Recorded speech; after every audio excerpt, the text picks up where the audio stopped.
There are 5 levels of inspiration. Those on the 5th and lowest level aren't able to be inspired. Those on the 4th level are inspired by negative. The 3rd level is for those inspired by positive. Those on the 2nd level, however, inspire themselves.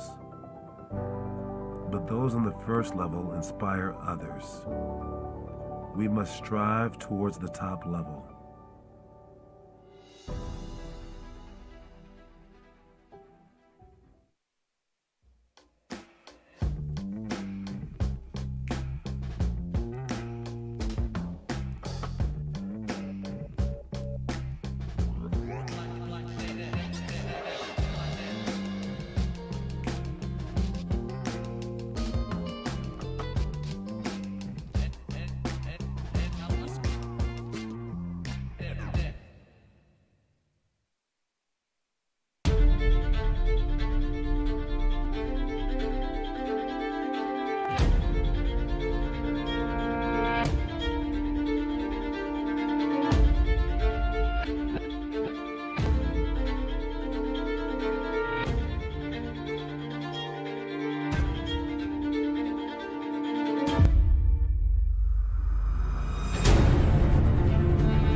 Our energy and passion is a well full of unreturnable gold of unknown depth. If this were life, we do best to spend wisely, just in case the depths were shallow.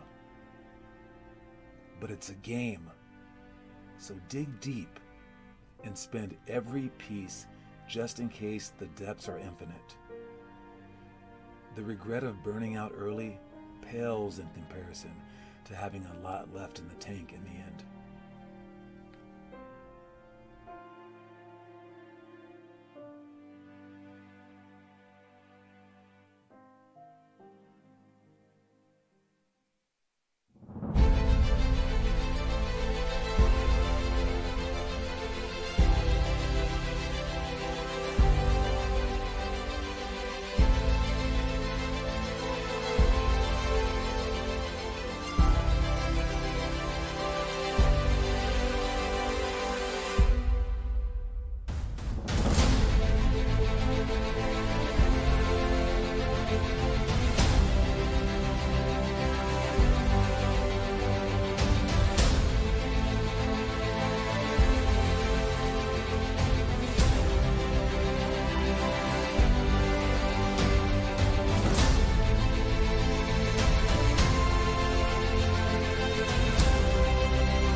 Check.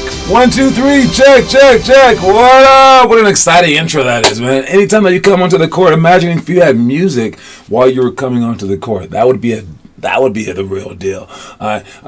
We will actually have that. I think that would be actually awesome thing, an awesome thing to add. When I had that in Taiwan, I believe. Well, I mean, we had music for high school. We had like for the intros, like not for the intros, but for the pregame, for like the warm ups, and then we also had. Then we also had music for the warm-ups in college. And then we had like a commentator during the games. I think we had a commentator during the games during high school too. But it was just like to say when we made free throws, etc. All right. But then when I was overseas, nothing in Lithuania, at least nothing that I could understand. And then, but in Taiwan, we definitely had music and commentators during the game, just like the NBA. All right, and I love telling this story because like when you're dribbling the ball with music going, actually I've seen you guys dribble the ball with music going. Maybe you guys wouldn't be the same, but I would always start dribbling the ball to the beat, and like it was weird because I'm like, stop it, like stop playing music when I'm playing the game. Because I have to dribble the ball to the beat of the game and like avoid this dude stealing the ball, but I'm like all relaxed going with the beat and stuff like that. So it was just strange. But I think it'd be a fun thing to add, especially like a commentator who could be like the New York style basketball, where they're like screaming during the games, like, oh my God, he dunked it over him, and they're on the court and stuff like that. I think that that's like the essence of basketball to me. Like what the New York playground legends experienced, I think is the best brand of basketball, honestly. Like, I mean, like, they have like the hot sauce moves, the crazy stuff like that, but like just in general, like the vibe and like the crowd screaming, to me, that is the essence of basketball. That's why we had some 7th grade white kid light up our high schoolers the other day, and he made a shot and then went like this and stuff like that. He's like, whoa, he almost got a tee. I begged the ref not to give him a tee because I loved that stuff. He went like right up to Austin and was like in his face, and I was like, maybe don't get knocked out. He didn't know. He was like half the size, but that's exciting to me. I don't know. I just like that stuff. As long as it's done in fun, it's all good. What's poppin'? Noah Mass said, hey, are you going to Denver, coach? Because if you are, I would like to come. I think that's what you said. I am not going to Denver. I will be in Broomfield today at Shadow Ridge. Make sure that you have the location swap. Every Monday is at Shadow Ridge. I will be there. Sean Smith will be in Denver. And then we have Reggie. Coach Reggie, he will be in Centennial. So those are the 3 locations today. Hopefully we all get there and you guys all spread out, all working out. Tonight we have about 22 kids coming to the Broomfield one, 8 kids showing up to the Centennial one, and 5 kids showing up to the Denver one. All right, that would be like 35 or so people. I think we're like coming on the verge of like having more kids than we've ever had per day in our program. The most that we've ever had like per like any specific time at all was like, I think 120 was our peak. All right, but as we're spreading to more areas, we'll be able to serve more kids per day, which is really, really cool because that will be true growth. All right, and I cannot wait to grow. And yeah, all right, let's move on. We got a Ben Simmons sighting right here. All right, we got let me see. I'm ready to talk. Ben Simmons doing some talking on a few podcasts, and he spoke about the infamous like non-dunk on Trae Young play, and he said he wasn't in the right place. And then when pressed by a friend who's JJ Redick, he said, you're right. Like, I was out of it. And he like totally admitted it. And I think that that's a hard thing to do, is to admit that like your mind isn't in the right space. But he says that he would not trade it for the world because of who he is today, because of the past things that he's gone through. And I think that's what most people say whenever they go through something like that. I mean, like, his life's not all bad since he has millions of dollars, but I mean, his life was bad, right? And it's all relative, and money is really nothing at all. So don't think that is going to solve all your issues. But he was really, really broken, especially after like everyone put him down, everything like that. So when you go through things like that, and every one of us is inevitably going to go through things like that because we're all human.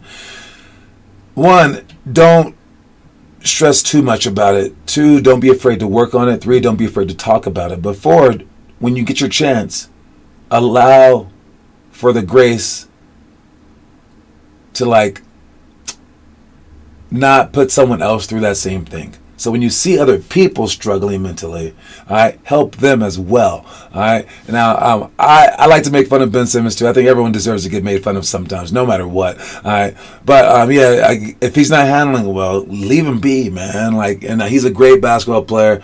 Again, I just always question his work ethic. that's all. But other than that, he seems like a pretty great person as well. So be careful about yourself and about others on your team, especially. All right, moving on. We got our party this Saturday, and hopefully that goes a long way in making our team more cohesive. So I'm trying to invite everybody. I'm down to my last, I think it's like 12 people who have not responded to me. About 10 said that they couldn't come, and about the other 30 have said that they signed up. So we will have a lot of people there for the game. We have a game at 4 o'clock at Shaw Heights. Speaking of games, we also added a game on for Sunday at 2 o'clock because still can't get anyone to constantly check all that stuff. But I know it's a lot. We have so many games, right? But like, I'm trying to get it to match with the website for our jam. They told me to just send you guys there. But I'm like, well, how would we know who signed up here? And if I send you guys 2 places, that will get annoying. Plus, the grade levels are different on their site versus our site, and it's all confusing. I'm trying to make things as simple as possible. But we do have an extra game, and 0 people are signed up, so make sure that you sign up for this Sunday at 2. Any 7th, 8th, or 9th graders, all right? Or maybe even 6th graders. Sure, just sign up. All right? But before that, on Saturday, again, we have a party at Shaw Heights. We have a game at 4 o'clock for the high schoolers, and then right after that, you can purchase stuff at our store, hang out, and just be a part of that party. Basically, like, you can use your coins. You can hang out with people, set up some carpool rides, just get to know everybody. If you are new to our program, you can use this opportunity to get your jersey that you've yet to get, Armageddon, something like that. You know what I'm talking about. All right, but yes, so this will be an all-encompassing party. We will have another one in December. Eventually, I want to have the store open every single day, maybe, or every single weekend, but for right now, it's only every 3 months. So make sure that you show up to spend your coins. Speaking of coins, we have Kieran was our winner last month for the trivia. It's pretty obvious, but he will get a coin tonight. And then we have homework that was done, and our winner for the homework obviously was Noah Masseth, even turning in his homework too. All right, so we'll be giving out 2 coins tonight to those 2 people. All right, moving on into AA. Again, this is the goal. These are the goals. I was speaking to B&B basketball academies, head people, and I was just questioning him on things and like why we do certain things and what we should do as like leaders, because he knows everything that I know, maybe even more than I know. And I'm like, okay, so now what should we do? How can we get these kids to higher levels? And his answer was, we can't. And I hate that answer. The answer is like, oh, no, only if they're freaks and it's random. I hate that answer. I think our answer should be like, if you want to get there, here's the way, follow the way, and let's do it. Now, maybe you can't do it, like follow the pattern, but if you can follow the pattern, you can get to that level. And if you do follow the pattern and can't get to that level, it's because you were never meant to be. And there are many, many kids that aren't meant to be.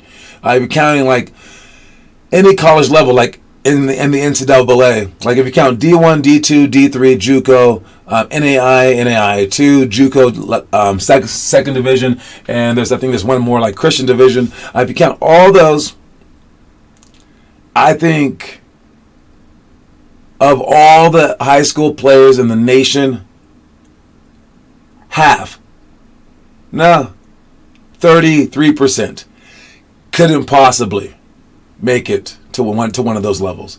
But 66, 2 out of 3 players could. To one of those levels. Even like the bare bottom. Absolutely. If they worked extremely hard for like 4 years. I absolutely believe that with every ounce of my soul. So if that's your goal, is to do this, then yes. Now, if it's the NBA, that's a whole different goal, obviously, right? All right, for that one, I'll go ahead and say, like, if you tried your dead hardest for 12 years, how many high school players can make it to the NBA? If they went out, they follow that book to the T since they were first graders. How many could make it? I would say 1 in 10,000. Yeah, maybe a little bit low. Yeah, 1 in 10,000 sounds about right. Every high school has about 2,000 kids in it. One kid per every 5 schools. Dang. No, those are huge odds. But again, working extremely hard for 12 years. That's the NBA. And to give yourself a chance, you have to work extremely hard. Now, you can put up your own odds and say, well, what if I don't want to work that hard? What are my chances? Let me take those chances. And that could be your goal in life. But I don't know why working less would be your goal and you're trying to like see that experiment unfold. But good luck with your experiment. I'm working on mine. But I think having faith is not a bad thing.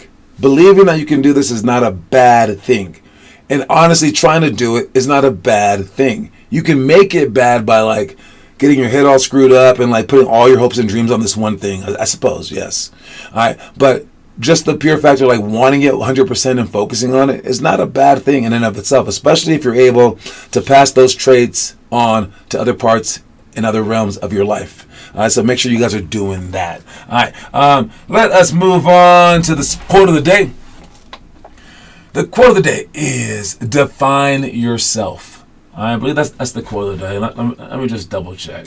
I know it says it up here in big words, but you guys got to make sure. But yes, it's define yourself. And I looked it up. The definition of John, it's not pretty, man. It's not pretty at all. I mean, it's a toilet. It's a prostitute's customer. It's an unknown person. John is not too many good things, but this is not talking about that. This is talking about defining who you are as a human being and how other people may describe you. All right? Are you a hard-nosed kid who like worked out like extremely hard all the time and like really cared about stuff like that and was passionate and like kind and like smart? Or are you like a kid who has temper tantrums and is like annoying and is like all these other things, right? And while other people may be very judgmental and just like throw you out there like in the middle of nowhere and they're just like, they think something of you that may not be true, you have an incredible amount of influence on how people may define you. But whether those people are wrong or right, there is a definition of you. And that you can completely control. So, what is the definition of you? Like when people when the dictionary writes down the definition of who you are, whether, no matter what you may think, no matter what your parents may think, no matter what your enemies may think, no matter what your friends may think, what is the actual definition of yourself? What is it? When you're being completely honest with yourself, what completely defines you? And not just like during your best times, but how about during your worst moments? I mean, you have the power to define yourself, and you do that every single day. But realize what Michael Jordan realized, that there's a person in the audience who may only be watching you for the first time, and they may be only willing to watch you for that one game, especially if that person is like a college recruiter, right? Someone influential, like maybe your high school coach or future high school coach. And they're going to watch just this one, maybe not even the whole game. They're going to watch just one play, maybe 5 plays, maybe 3 minutes. I don't know. But they're going to define you by who you are. So whoever you are, especially if it's a positive thing that you want to be, try to be that as consistently as possible. So if you consider yourself a sane human being or like a really, really hard worker, well, then you better stay sane during the games and work really hard for the entirety of the game. Because someone might come in just at your worst time. They may see that and they will label you as that forever. And I don't want to add too much stress to your life, but if you just try to do that with as few hiccups as possible, and you will have your hiccups, then I believe that you will be the best possible version of yourself that you can possibly be. You're going to have setbacks. But try to make those as few and as far between so that it's not, man, this evil, bad dude had a really good day today. It's like this amazing human being who strives so hard to work for humanity had a bad day. It's like that. So make sure that the odds are in your favor. So whatever you want to define yourself as, make sure that you are that at least 99% of the time if you can. All right, define yourself. Quote of the day. What are we doing for the workouts? All right, for the workouts, we got Monday's workouts. All right, where are we? Let me see. Where's my camera? There we go. Camera, what's up, camera? All right, we got stuff that we will be doing later this week. We got judgment shots, 7-minute shooting, cops and robbers, pump fake to escape dribble, battle ropes, and backboard alley-oops. And then what we did last week was divine drill, 101 with personal rules, indirect Euro steps, Kyrie spin to J, hurdle layups, and 180 side or fake handoff. But what we're doing today, we're doing the clap dribble. We're doing pick and roll flip flop, fly drill, trick dribbles, press break, give and go, and then triangle cuts for shots. I will talk about those drills right now. All right. So first of all, we have clap dribble. For a clap dribble, again, I don't know if all my videos are even up now because I had some issues. Man. All right, let me see if I can pull it up real quick. Let's go with this. Sign in, sign up. See what we got here. Nope, that's not gonna work. Doesn't matter. But yes, for the clap dribble, you're gonna dribble once, then dribble cross, then between your legs, behind your back. Then dribble once, cross, between your legs, behind your back. Dribble once, cross in front of your body, between your legs, behind your back. And every time that you go behind your back, you're facing your partner, and you will clap his hand with the hand that isn't in control of the ball. All right, that's the gist of this drill. All right, I was trying to bring it up for you guys, but I can't figure out where I'm logged in. Let's see, there we go, logging in now. All right, but yes, all right, dribble once, cross. Then the other one we have is pick and roll flip flop. Now I can show you that, guys, this one. All right, for pick and roll flip flop, all right, we want to go to the wing, cross over, come off the pick, and then cross over again, and then go back over the pick for a shot. And this is why we do that. All right, we have the ball here. We're right here. I'm number 2 right there. He has the ball. All right. Number 1 is going to set the screen, and this guy will make number 2 guard number 2. This guy will go over the screen. He'll bring the ball, and as he goes over, he's not going to show heavy. He's not going to show weak. He's going to show flat. And as he shows flat means along this free throw line, he's going to follow him. So when he's over here, he'll be right there as this guy's going over. And on a flat screen, and on a flat show, he comes off the screen, and then this guy re-screens. So now he's going to do this, cross over, and then he's going to come back over for a jump shot. And hopefully he can come over fast enough so this guy can't sprint over here and guard him. And this guy will pick again and then roll. All right. So it's just coming over the pick and roll, crossing over, then going over it again, basically. So there won't be defense for this particular drill. You'll just dribble out. We'll make it just the ball. We'll dribble out here, screen. He'll dribble over, and then screen again, and he'll dribble back over and shoot. That's it. All right. That's the flat show pick and roll right there. All right. Another drill that we're doing. We got. So that was pick and roll flip flop. Oh, wait, no, that's not pick and roll flip flop. I am so stupid. I wasted all that time. That's not pick and roll flip flop. Why didn't someone stop me?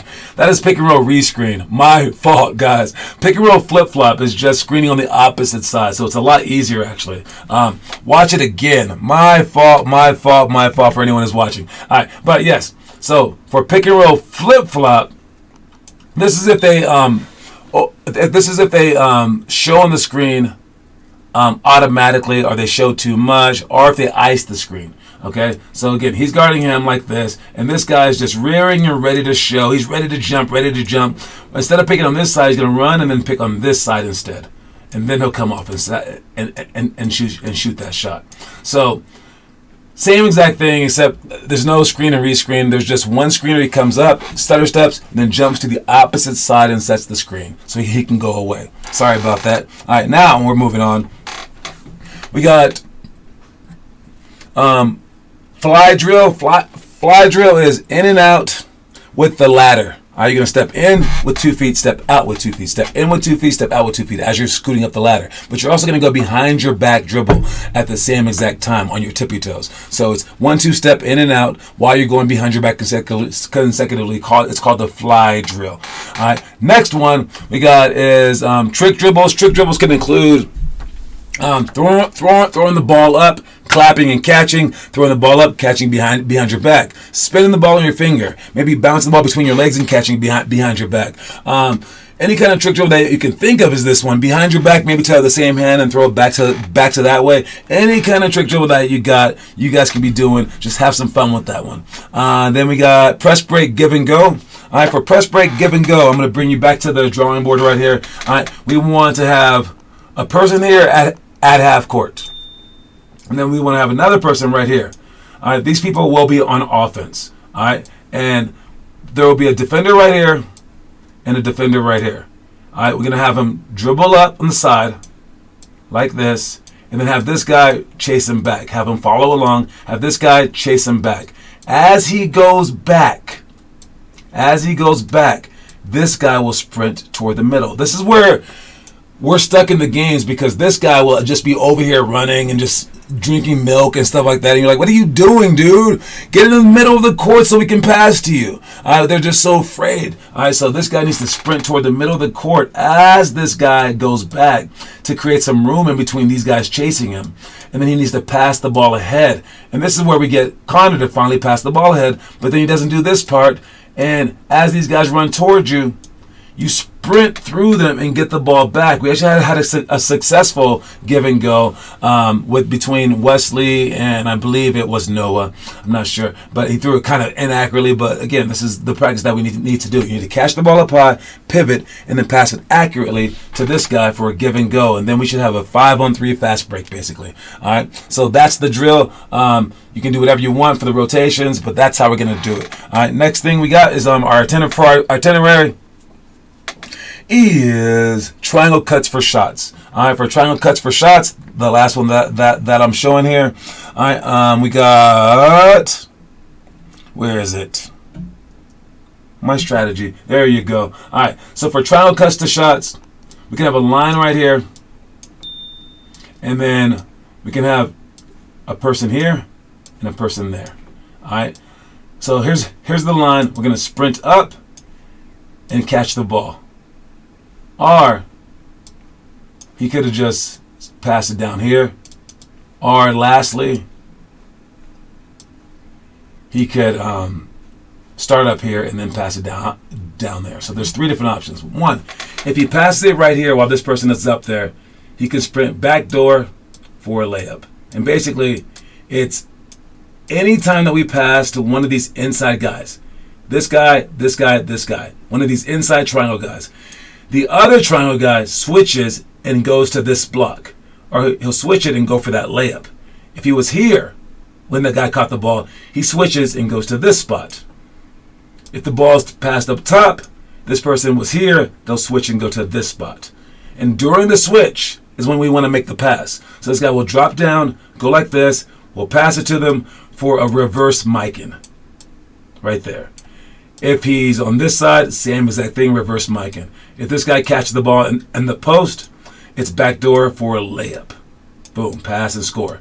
If he caught the ball in the post and this guy was right here, he sprints up for a shot.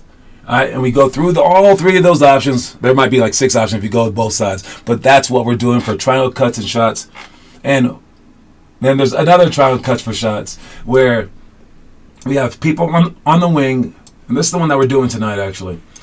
People on the wing, I'm going to just try passing the ball to the wing, and he can cut toward this side for a layup, or cut down the middle for basically like a chest pass for a layup, or cut back door for an alley-oop. Okay, so it's just those 3 cuts. All right, moving on really fast. We got our movies. All right, our movies for the month. All right, just letting you guys know our movies for this month. This is a new month for October. 12th graders, your movie is Tyson. That is a crazy movie. It's about Mike Tyson. 11th grade, it's semi-pro. 10th grade, Slapshot. 9th grade, Moneyball. 8th grade, Tin Cup. 7th grade, Run, Fat Boy, Run. 6th grade, Senna. 5th grade, Rocky Balboa.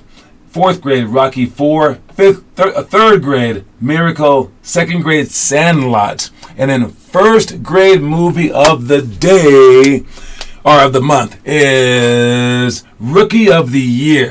This is like one of my favorites from like my childhood memories. And I mean, like you got him right here going, pitcher's got a big butt, pitcher's got a big butt. Listen, I got to tell you right now, this was the most exciting thing about baseball when I played it, was that the game goes so slow, you can actually like make fun of people during the game. And you're like, what was it? It was like, we want a pitcher, not a booty itcher. We want a catcher, not a booty scratcher. That was the epitome of baseball to me. That and getting caught in pickles. Other than that, hitting home runs was cool, but baseball's not that fun. But this movie is great, and I'm going to go ahead and give it 44 stars.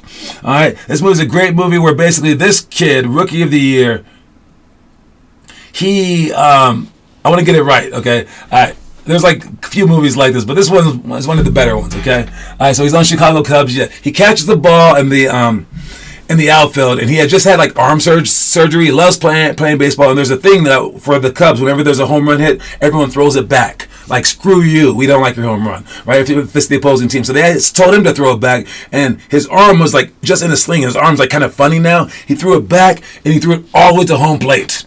And they were like, what? So they hired him to be a pitcher, and basically this like little kid is pitching. It's like Mike kind of, but it's a lot better. And I guarantee this movie's fantastic. If you're a first grader out there, watch the movie, post it online, and see what you got. Homework.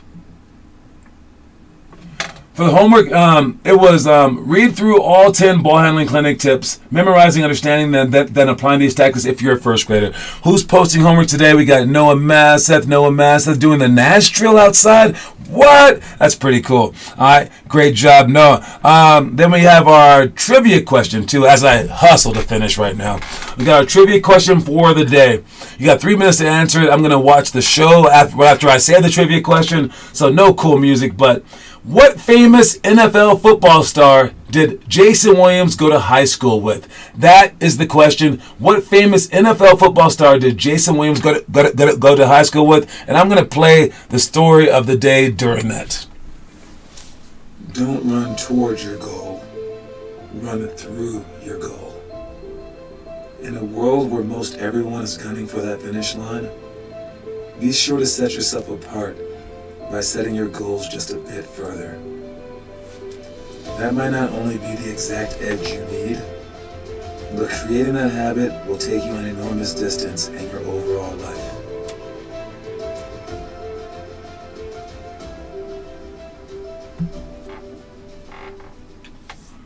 I love that mentality. You don't want to go to your goal, you want to go through your goal. Whatever your goal is, you want to aim for something well beyond it.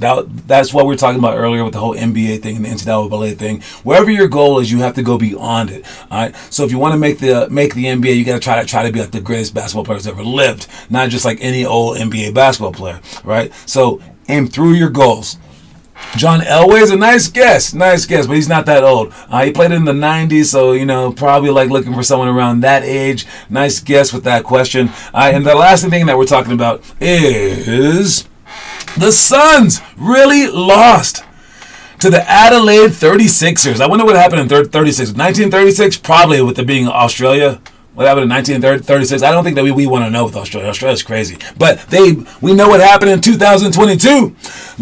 They had a pro team there, and they came to Phoenix. I think it was in Phoenix, and they beat them with their starters. Like in the third quarter, the Suns finally started catching up, and by the time that the end of the third quarter was there, they finally pulled out their starters. But this team legit beat them. I don't know how hard they were trying, how much that the Suns were expecting it, but they should always be ready. It's not a great start for them. All right, Dan Marino, nice try. But yes, the Suns really lost. Craziness. This is just a preseason game against a non-NBA team. But it shows you how much basketball is improving everywhere. And if you went back 20 years, no one would ever give a country like Australia a chance to have a team to even hang with an NBA team during like a preseason game or anything else, right? So have faith in yourself in that regard as well. So keep improving. Then maybe one day you too can beat the Suns. Anyways, the answer to the trivia question, since no one got it right, was what famous NFL football player did Jason Williams, the white chocolate, go to high school with? It was Randy Moss. Randy Moss, one of the greatest wide receivers of all time. Think about him catching alley-oops from Jason Williams. That's crazy. Don't forget that the quote of the day is define yourself. I'll see anyone who's coming to the workout tonight at one of our 3 locations. Don't forget about the party and everything else. I'll talk to y'all soon. Peace out, y'all.